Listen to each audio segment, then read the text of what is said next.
I now would like to welcome to the stage Karen Jones, the CEO of Destination New South Wales, who will take us through the Visitor Economy Strategy 2035, the statewide strategy for the visitor economy that Destination New South Wales is leading. That presentation will be followed by an in-conversation session with John, our chair, and there'll be an opportunity for questions from the floor as well. So welcome, Karen. Thank you.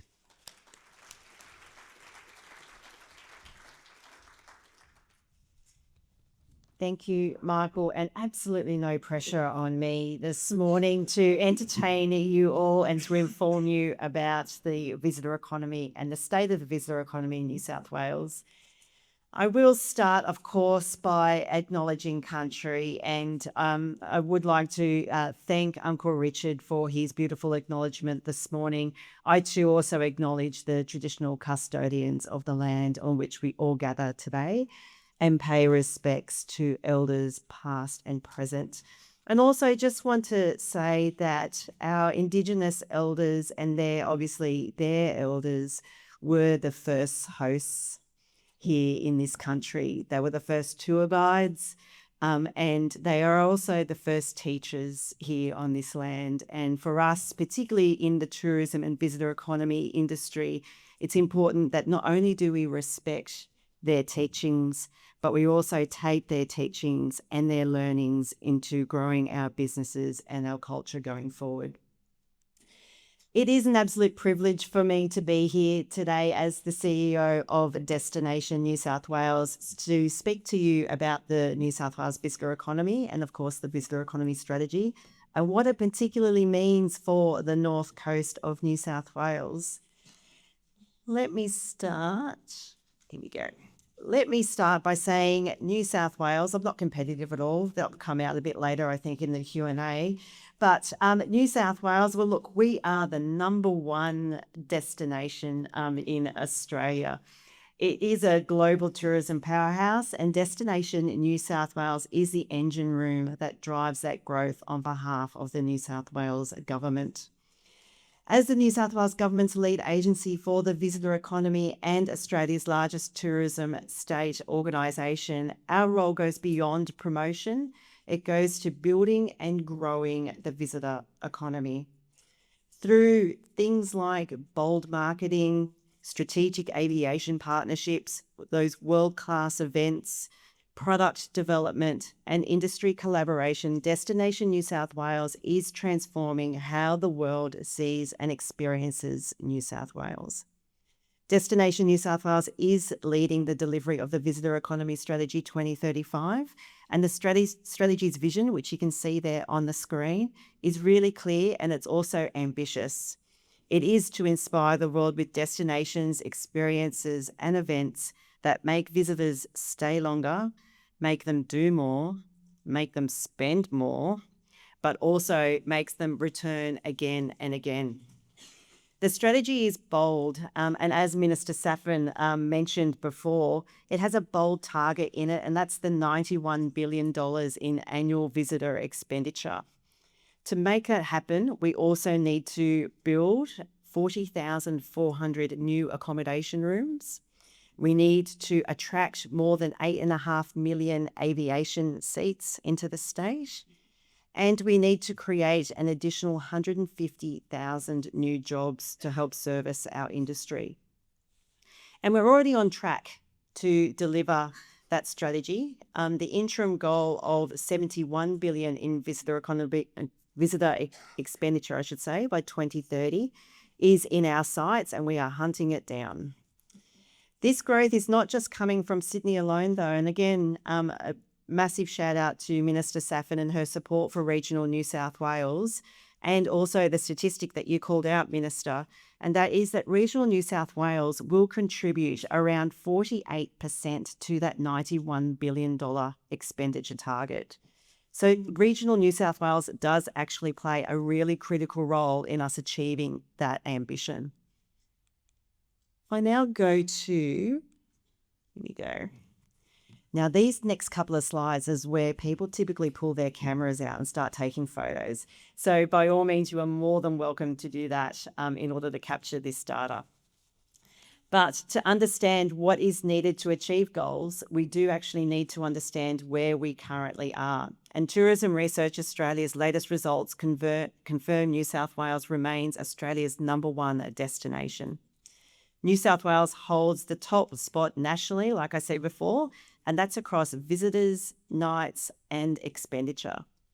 In the year ending March 2026, 129.3 million visitors came to New South Wales. They spent a record $61.9 billion across 226.9 million nights. Now, if you recall my previous slide, I mentioned that $91 billion target that we're aiming for by 2035. Well, as of March this year, we're at 61.9 billion. Now, that all represents growth in visitors by about 6.3% and an expenditure growth of around 16%, which means visitors are coming more often and they're spending more when they do so. The results are pretty remarkable given the headwinds that we have faced over the last 12 months.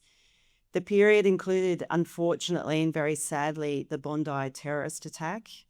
It also included a series of high-profile shark attacks that happened, and it also included those fuel challenges as a result of the global unrest, particularly in the Middle East. Now, these factors impacted travel confidence, we do know that, and all of those incidents also occurred when New South Wales households were under financial pressure and continue to be so with the cost of living crisis. The results also show, though, that New South Wales visitor economy doesn't grow by accident. Destination New South Wales' sustained investment in destination marketing through the campaign activity, through digital content and media partnerships, and also all ensures that New South Wales' profile in domestic and international markets was maintained during that period. Was also investment by Destination New South Wales into major events that drove visitation during that period, and also investment in aviation that supported new and returning international routes and that underpinned inbound visitation. Now, this strategic, consistent work and investment in the visitor economy is not only delivering strong returns in those challenging conditions, it is also supporting more than 328,000 jobs across the state. And all of this has been spearheaded by the New South Wales Government through Destination New South Wales, with an annual budget that is less than 1% of the economic value it actually creates for the state. So an investment with us at Destination New South Wales and with yourselves representing the visitor economy has that multiplier effect in terms of broader economic benefit for the state. Let's now just drill down into what this actually means for the North Coast and for your region specifically. And now come all of these cameras, look at them all. Looking at the latest results for Destination North Coast region specifically in the year to March 2026, there was 13.6 million visitors that spent $5.8 billion over 25.3 million nights. More than 93% of the expenditure came from 13.3 million domestic visitors, and international spend reached 310 million. Deserves a round of applause for all of you. Give yourselves a big pat on the back for that. In comparison, and this is where we get a bit competitive, right? So in comparison to the other destination networks that we have around the state, Destination North Coast ranks first for night stay and then second for visitors and expenditure. There's always room for improvement there, right? Now look, from scenic beaches and ancient rainforests to those historic country towns and top-tier dining, this region, honestly, it has so much to offer. These immersive, kind of high-value visitor experiences, they provide those connections with nature, with culture, and with local communities, which is really what visitors are craving right now. The North Coast has exceptional visitor economy offerings, and by leveraging these attractions and experiences, the region can encourage visitors to stay longer, spend more, and return time and time again. So keep up the good work. One of the levers that we do pull around trying to generate demand for tourism includes events. And we do know that events stimulate visitation, it extends stays, and it does create that repeat travel.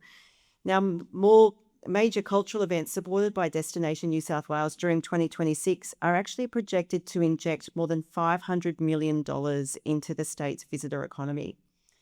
Destination New South Wales is also kicking goals in the booming sports tourism sector with 44 events secured for 2026. And I also say, just as a bit of a side note, watch this space for Rugby World Cup next year. We're expecting 250,000 people to descend on our state for a period of 6 weeks during that tournament.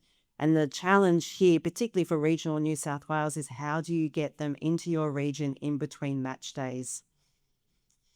Regional events also drive economic growth by attracting visitors to experience the unique culture and heritage of towns and communities. That includes festivals, sporting and cultural events, promoting regional dispersal, and of course, fostering that local pride. For a number of years, Destination New South Wales has supported Ironman Australia at Port Macquarie and the Championship Touch Football Tournament here in Coffs Harbour, along with the International Tag Federation World Cup, which will be played here in Coffs Harbour later this year. Grant support also continues to be made available. The 2026-27 round of the Regional Event Fund will see the New South Wales Government inject more than $1.3 million of funding to support all of those grassroots events. Minister Saffin mentioned some of those, but we're talking more than sort of 50 of those grassroots events across regional New South Wales. Recipients for this year's fund in the North Coast include Soundbox Oz Grom Open at Lennox Head. That has to be a surfing event. Has to be. Casino Truck Show, Tweed Enduro, Pottsville Beach Triathlon, Savour the Tweed, the Nightcap Table, and Woolgoolga Curry Fest. Yay, we've got some representatives in the house. Funding these kinds of grassroots events is really key to how we operate, and that is around supporting local businesses who have big local impact by delivering economic value for their communities and for the state. And Destination New South Wales, look, we also, in addition to the Regional Event Fund, we also deliver the Business Events New South Wales program to secure and support conferences, incentive programs, and corporate events for regional New South Wales. Upcoming business events secured for this region in particular include the Bus Industry Confederation Conference 2028, get your tickets now, and that was secured for the Tweed. That event in itself is forecast to deliver 1,500 visitor nights and more than $640,000 in visitor expenditure. There's also the Australasian College of Paramedicine Conference in 2027 secured for Port Macquarie, which its forecast is 600 visitor nights and generating $230,000 in visitor expenditure as well. What we do know about business events is that they are also a strong driver for the state. There was 7.2 million total domestic and international business events visitors, I should say, to New South Wales in 2025, who stayed 14.1 million nights and spent an estimated of $5.8 billion while they were here. So don't shy away from those business events either. Let's just now jump to marketing, and data forms the foundation of our marketing decisions, but it's local insights and collaboration that really does set them apart. Destination New South Wales markets New South Wales and Sydney as, of course, as must-visit destinations. And through our investment in statewide campaigns, public relations, content creators, digital platforms and partnerships, we do have a really good, strong track record of increasing New South Wales's global reach, driving awareness and consumer decisions to travel. Without this activity, we would quickly fall far behind other states and international locations, and visitor expenditure would also drastically decline. But at Destination New South Wales, our consumer websites of sydney.com and visitnewsouthwales.com are the world's windows into our state. The websites are a number one among Australia's state tourism organisations, number one again, receiving around 20 million visits, which generate 4.8 million leads to industry.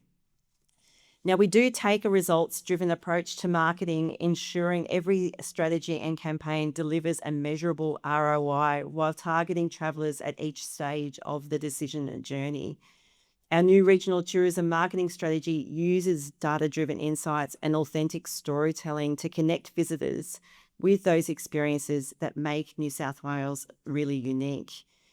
Now, the regional tourism marketing strategy was developed in partnership with destination networks, local councils, and industry. And the strategy was informed by workshops, in fact, 27 workshops held across regional New South Wales.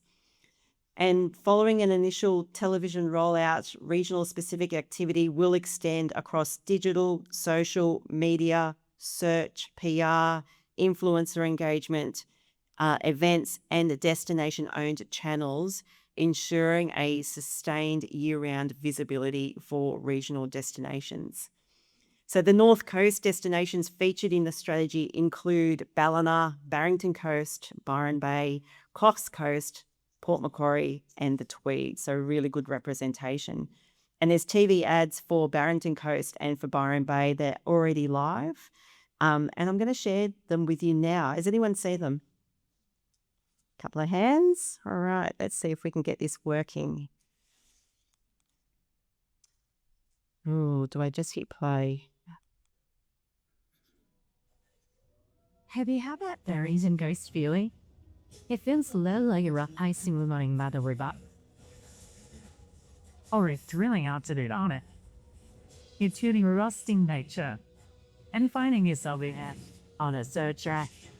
It feels like sharing a bit of everything. Or having the perfect day. All seasons. Feel near on the Barrington Coast. That's Barrington Coast. Let's go to Byron Bay.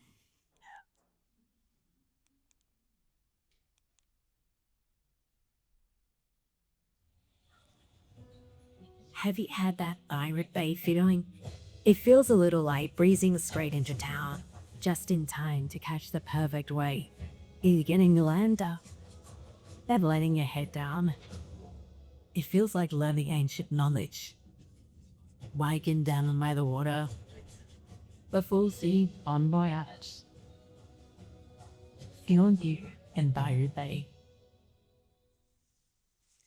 So there's two just for the North Coast region. There are plenty more that are in development and on their way of being rolled out. Now, you might not have seen them because they are also geo-programmed, so we don't sell them to the own region. We actually try and push them out to other regions domestically and also interstate. So yes, hopefully you enjoyed those ads and look for them more in the future. Let's go to access. What we do know also about tourism and the visitor economy is that access is everything. Destination New South Wales, we've established 3 advisory committees chaired by board members and industry leaders. And each one of these committees focus on those 3 areas that you see on the screen now, being aviation, accommodation, and jobs. And the purpose of those committees is to really bring together industry experts to talk about,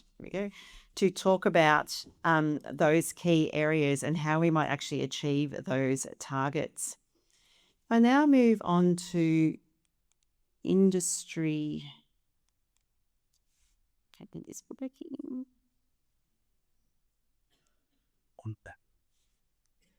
There we go. I keep clicking at the screen. I should click at the back of the room. Oh, now I've gone too far. There we go. Destination New South Wales success in tourism is built on the strength of our industry partnerships. And again, calling out the Slido that you all completed this morning, it was all about that connection, right? And it was all about trying to make new connections, foster and strengthen existing ones, and really understand what are the collaboration opportunities and leverage opportunities that you can create amongst yourselves. At Destination New South Wales, we also look at partnerships and also look at industry collaboration. And in fact, for us, we do have, of course, our international offices. We actually have people on the ground in the United States, United Kingdom, China, India, New Zealand, Europe, and Southeast Asia. And all of those teams are working with airline accommodation partners, wholesale and retail travel partners, tour operators, and online travel agencies to keep New South Wales really at the forefront and centre of travel decision making. In 25-26 financial year, more than 2,200 New South Wales tourism businesses benefited from the workshops that are held by Destination New South Wales, and particularly through our New South Wales First program. We also at Destination New South Wales produce more than 300 data and research reports each year to help businesses like yourselves strengthen your marketing and also your business decisions. And Destination New South Wales has also secured Australia's largest annual and tourism event for Sydney next year, and that's ATE, the Australian Tourism Exchange 2027. And that event in itself is to attract more than 2,900 attendees, including buyers from more than 30 countries. Again, a shout out to my colleague from Tourism Australia, Dom, here in the audience today. ATE obviously owned and delivered by Tourism Australia, but we're just incredibly lucky to have them pick Sydney as the destination for next year. Then, of course, we wouldn't be here today without the incredibly important role that our destination networks play. And there's 7 destination networks around the state. And together we support regional events, we promote destinations as part of marketing campaigns, we build business capability for local businesses, and we drive visitor experience development. Again, a shout out to both John and to Michael, who represent Destination North Coast and who are kindly hosting and put on today for us. But without that partnership and without that relationship, the messages that come from the state level of government, from Destination New South Wales, wouldn't permeate, it wouldn't hit yourselves as efficiently and as effectively as it does with the networks in play. By working with the Destination North Coast, you and other local stakeholders can also access support. You can help build your capability. We can help you contribute to local and regional priorities, and we can continue to ensure that North Coast is well positioned to benefit from the delivery of the Visitor Economy Strategy 2035.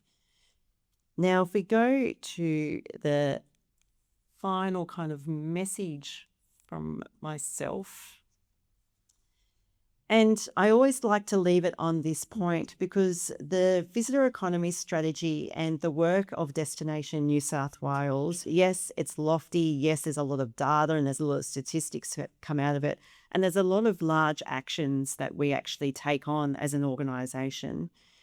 But the truth of the matter is, in order for the visitor economy to be successful, it's a shared vision. It's not just something that comes from the state. We are a state government agency. We're happy to lead it and obviously try and drive as much momentum as possible. But yourselves, through the destination networks, are the people who are on the ground. You're the people that visitors interact with.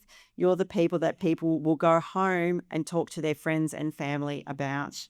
And so for us, whilst we might lead those partnerships across agencies, across industry, and across the state, the real difference between us and yourselves is that human and people connection that you provide. And so the more that we can help support you in that endeavour, I'm sure the visitor economy will benefit.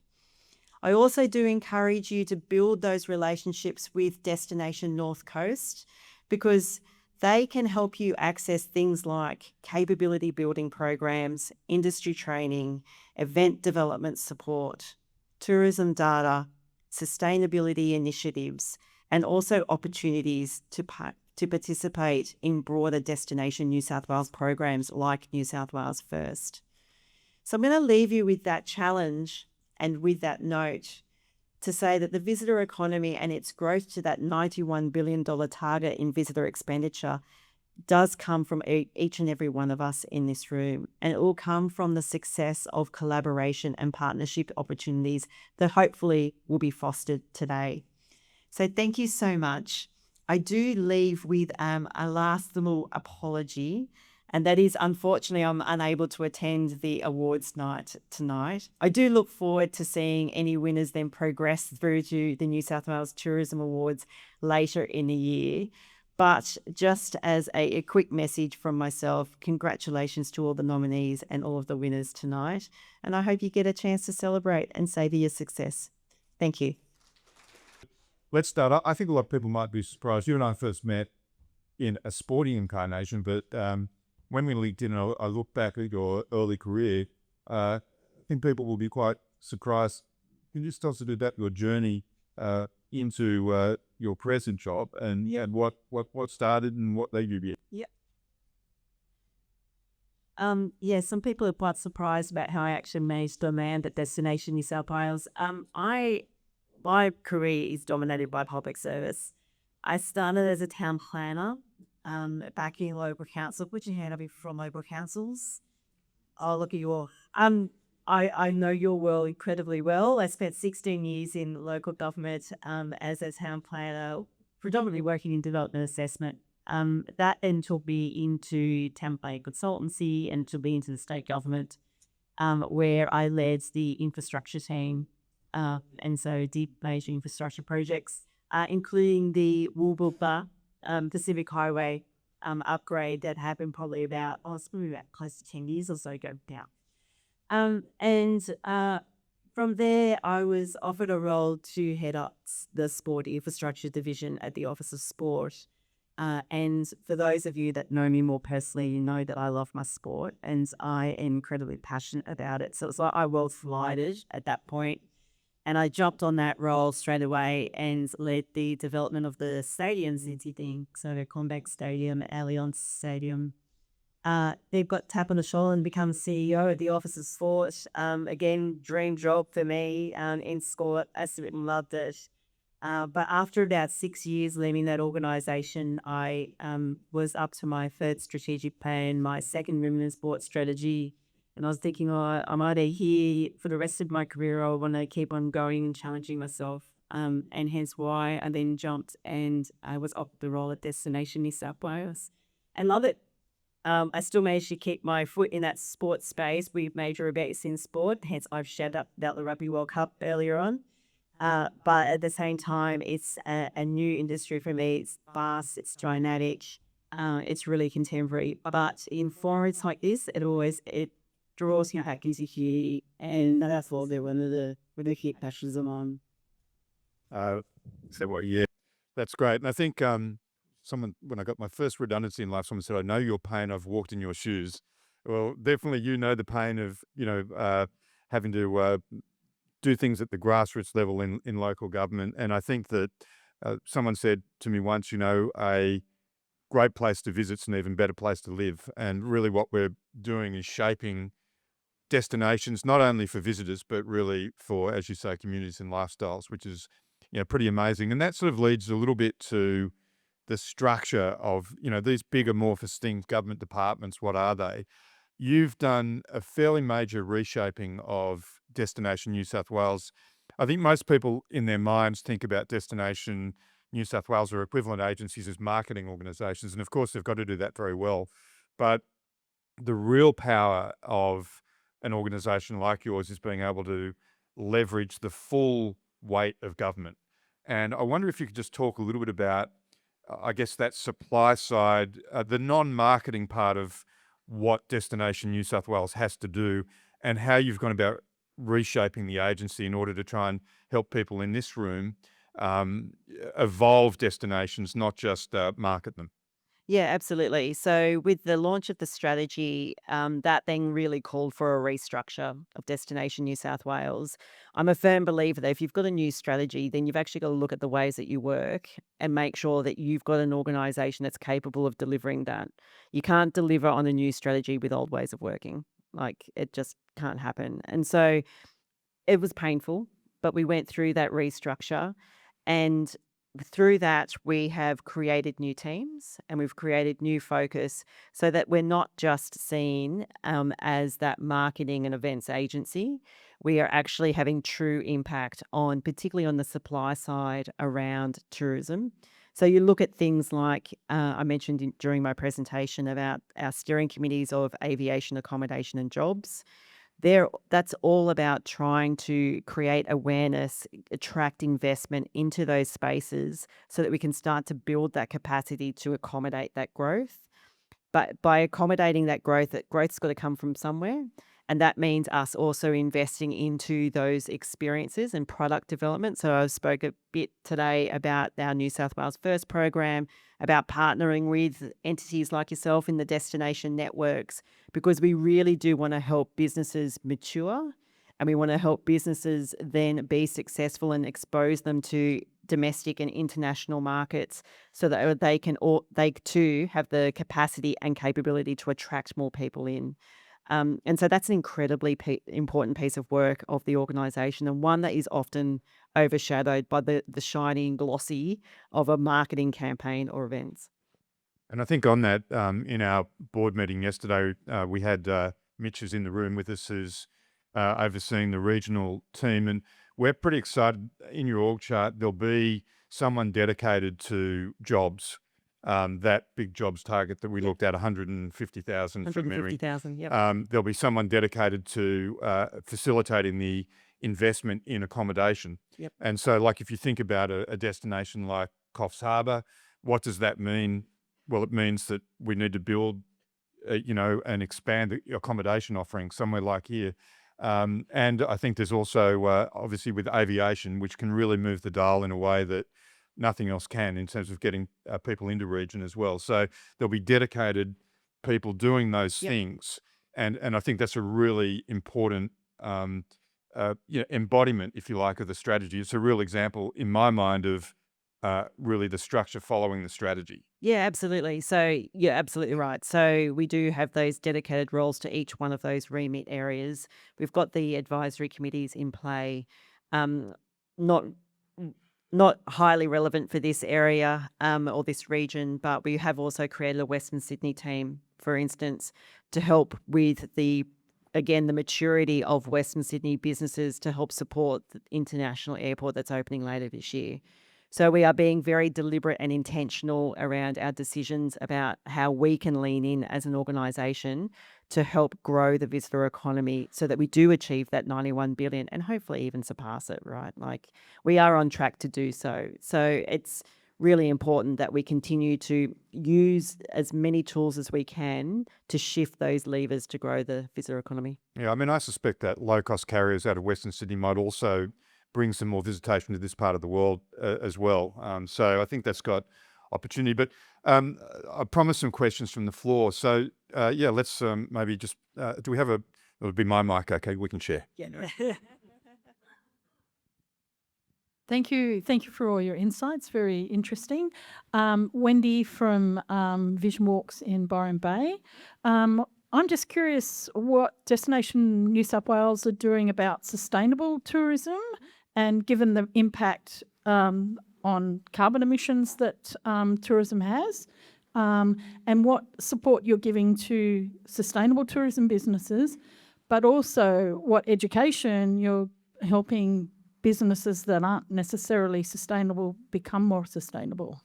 Yeah, so under the strategy, there is what we call guiding principles, and one of those guiding principles is around sustainability and making sure that our investments, not only into product but also into things like events, also have those underpinning environmentally sustainable principles behind them. There is a greater piece of work that does need to be done around the education piece. I agree with you. The lever that we can pull that gets an immediate reaction is around funding and support. And so that's what we're trying to use at the moment. But yes, take your point around broader education campaigns and things that we might be able to roll out. The other point is when you're talking about carbon emissions, the biggest thing that's on the broader government agenda, of which we play into, is sustainable aviation fuel. And making sure that New South Wales is not only at the forefront of that, but is also setting up an industry that can support the delivery of sustainable aviation fuel. We're finding it particularly with business events. when you've got these major international corporations that do want to bring their business event, which might have thousands of people come into Sydney in particular, that they are then questioning because they have to travel so far and we don't necessarily have readily accessible sustainable aviation fuel. And so it's not meeting their corporate environmental goals. And so as a state, we need to be better at that conversation and better at the innovation around that industry to be at the forefront of it. So that's something else that we are talking to our transport colleagues about as well. Mayor Saranjai, Baranchai Council, thank you so much. Your department was so helpful when Blues Fest went under, and we had to try and pivot very quickly to accommodate and keep, live music and Byron Bay and Easter all synonymous with each other. One of the big challenges that we face, I think, in all regional areas is moving people around. We can't have everyone coming here and making those targets if they're all driving cars. And we don't have public transport for the people that live where we live, let alone the people that we need when events happen. What's Destination New South Wales doing about working on that piece of the picture, which inevitably undoes things like Splendour in the Grass, Blues Fest, these big events that have now gone from our calendars, and we're having to pivot and change, like we're having the Riders Festival in 2 weeks' time. If anyone wants to come to Byron Bay, it's going to be in the centre of town. But, we can't move people around in the way that we need to meet those targets that you're talking about. And we want to. We're here to deliver all the things that you're talking about. But we need that piece of the puzzle help. Yeah, so there's a couple of things that are happening immediately around that. But there is a broader, again, a government-wide project that needs to happen around access across the state. So for us, yes, again, the visitor economy strategy calls out the importance of access. I touched a little bit on it today in terms of aviation, but of course you also have rail, bus, like you have all the public transport options, even down to your taxis and your Ubers, for instance, as well, and having really good strategies around how they can operate most efficiently, but also in support of the visitor economy as well. For us in the aviation space, if I start there, the aviation strategy has actually been led by Transport New South Wales. We're playing into that from a tourism perspective. They, of course, need to look at freight and emergency services and all of those other aspects. But we're having a really good conversation with them at the moment about regional airports and around the importance of those, not just from a visitor economy perspective, but also from an economic development perspective for each individual regional location. So that's a piece of work that's currently in play in terms of aviation. The other piece is the state infrastructure strategy. So the state infrastructure strategy is a document that comes out every 5 years. It's sort of renewed. And they're currently looking at the next iteration of that. And they've started internal consultation across government agencies. For the first time ever, we've been consulted and we've made a submission into it. And we're basically asking for the state government mandate to prepare a visitor economy infrastructure framework. Sounds very jargony. I know it sounds very government, but what that is, it means that we'll have a seat at the table when we're talking about infrastructure priorities around the state, and that goes to all of the access points. It goes to road improvements, rail improvements. It goes to the provision of public transport. That's the first time that we've ever had that conversation, and it's because we've got the visitor economy strategy that's been endorsed by government that we have that. So it's a really big step forward for us. Behind the scenes, you guys don't necessarily see it, but for us, it's a big step. We've got time for one more question from the floor. Yeah, g'day. I'm Ben Lewis. I've got a small events business in Bellingen. We produce River Sounds Festival. I just your presentation spoke a lot about growth in this sector, which is awesome. I just noticed with the investment with the regional event fund, it stayed at a pool of around about 1.5 million for quite a number of years now. Yep. Is there any thought to perhaps grow that in line with the growth in the sector? Because the Mayor made a good point there about some events that are falling by the wayside. And so I've been a successful recipient of the Regional Event Fund twice, which has been awesome. But the sector for festivals has become a lot more expensive over the years. but that investment level's remaining at the same. So at that entry level of $20,000 investment, which is really welcome, it's fantastic, is kind of, it doesn't spread very far these days. Yep. So the answer to that is probably not in the immediate term.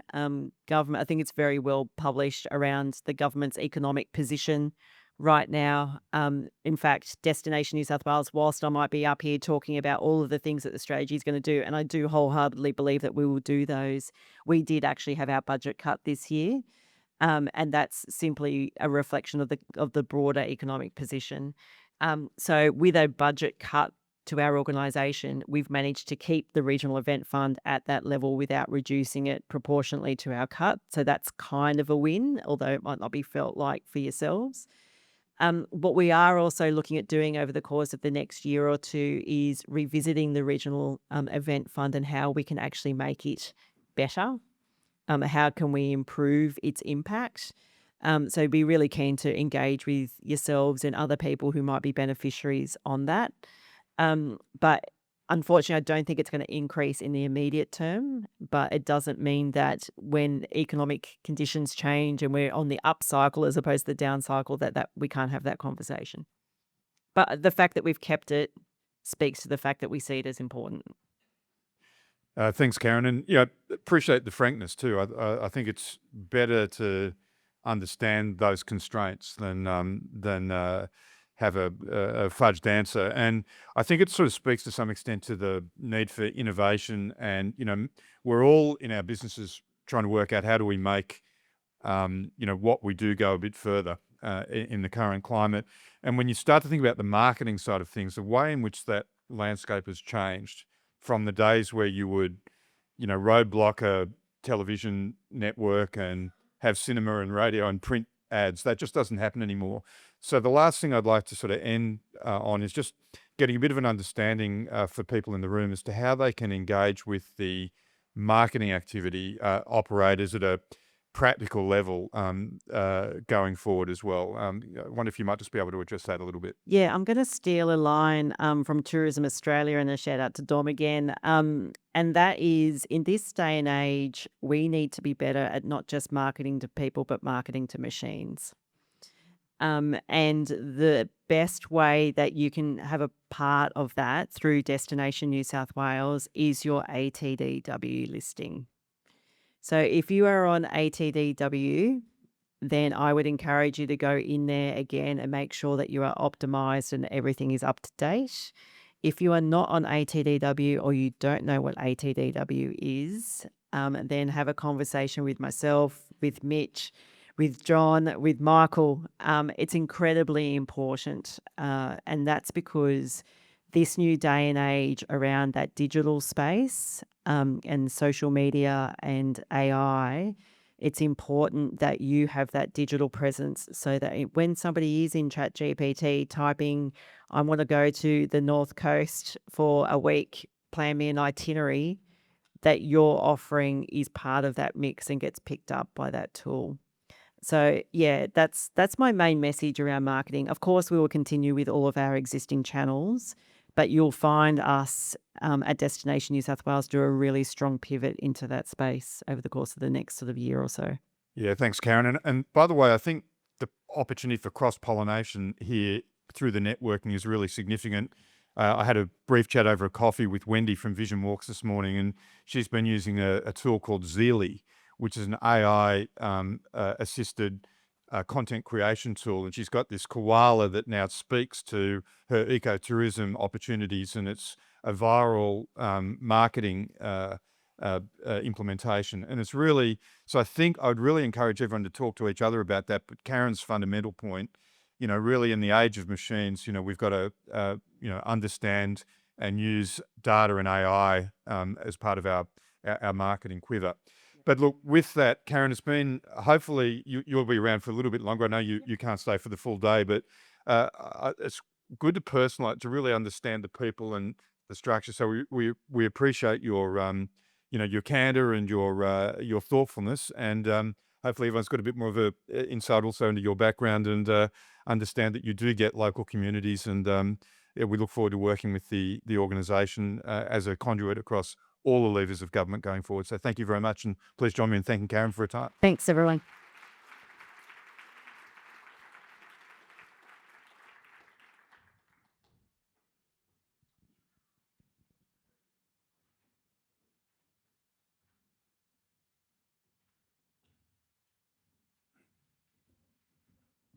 Yeah. Gee, got everything up here.